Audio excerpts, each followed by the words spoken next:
Welcome to The Explainer. This is where we dig into complex documents and turn them into stories you can actually follow. And today, we've got a real treat.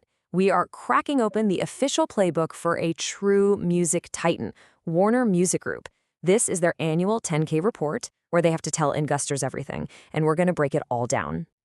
Okay, so here's how we're going to do this. First up, we'll look at their legendary past. Then, we'll get into the nitty-gritty of how they actually make money right now.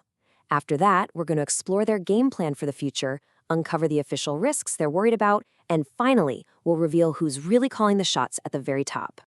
You know, to really get what Warner Music is all about today, you've got to look way, way back. This is not some new kid on the block. Their roots stretch back over 2 centuries, which is just wild to think about, evolving from selling printed paper to dominating digital streams. Okay, this timeline is just incredible.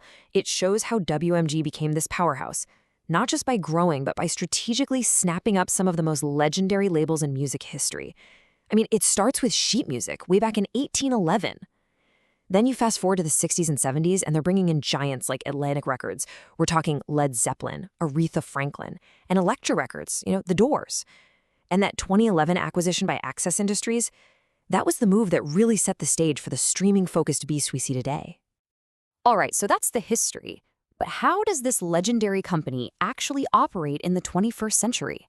How does a brand new hit song, or even a classic from their archives, actually turn into cold, hard cash?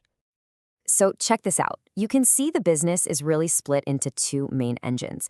The huge piece of the pie, over 80%, comes from what they call recorded music. But that other slice, music publishing, don't sleep on it. It's a super powerful and totally different business all on its own. And getting this difference is absolutely key. Think of it like this. Recorded music is all about one specific performance of a song. The version you hear on Spotify. They find the artist, market that track, and sell that recording. But music publishing, that's about the song itself, the actual notes and the words on the page.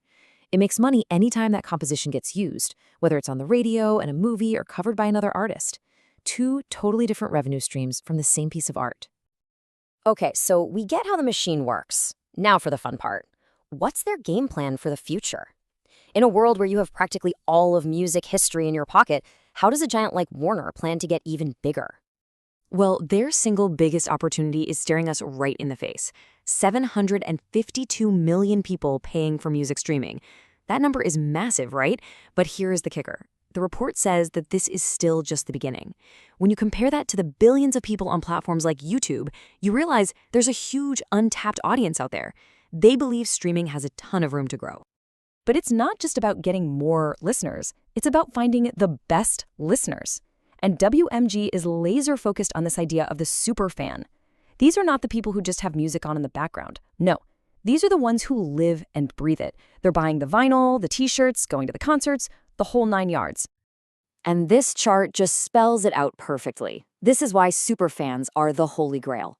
The data shows they spend over 100% more. That's more than double what the average listener does. For a business, finding and catering to these fans is an absolute goldmine. So here's the playbook laid bare. 1, keep buying stuff. They're aggressively acquiring other music companies and catalogs. 2, get creative with funding those deals, like partnering with private equity. 3, go global. They're pushing hard into new markets all over the world. And 4, and this one's huge, renegotiate their deals with Spotify and Apple Music to get a bigger piece of the pie as those services start charging more. But of course, it's not all #1 hits and sold-out stadiums. Every public company has to come clean about every single thing that could possibly go wrong. And trust me, it's a long list. This is their official wall of worries. Yeah, this section of the 10K is called Risk Factors, and it gives us a totally unfiltered look at the stuff they're actually concerned about. It's a peek behind the curtain of a massive global business. And the range of threats is just wild. You've got the stuff you'd expect, right? Like cyber attacks and getting sued over copyrights. But then there are the bigger, scarier business risks. Like, what if our big acquisitions just don't work out? Or what if we can't adapt fast enough? They even have to plan for disruptions from climate change and the fact that they're carrying a lot of debt. But out of all the risks, this quote really jumped out at me. It reveals a huge vulnerability. So much of their success comes down to the secret algorithms and the human curators at a handful of tech companies. Think about it. If Spotify or Apple Music decides not to put your new artist on a major playlist, your sales could tank. They're basically saying they don't fully control their own destiny. And that brings us to our final, and honestly, maybe the most fascinating part of this whole story, the unique power structure right at the top of Warner Music Group. If you want to know how the big decisions are really made, this is what you need to understand. So it all comes down to something called a dual-class stock structure. The stock you or I could buy on the market, Class A, gets you one single vote. But then there's this other, special class of stock, Class B, and each of those shares gets 20 votes. The imbalance in power is just massive. And here's what that imbalance leads to. A single investment firm, Access Industries, holds the vast majority of those super-powered Class B shares.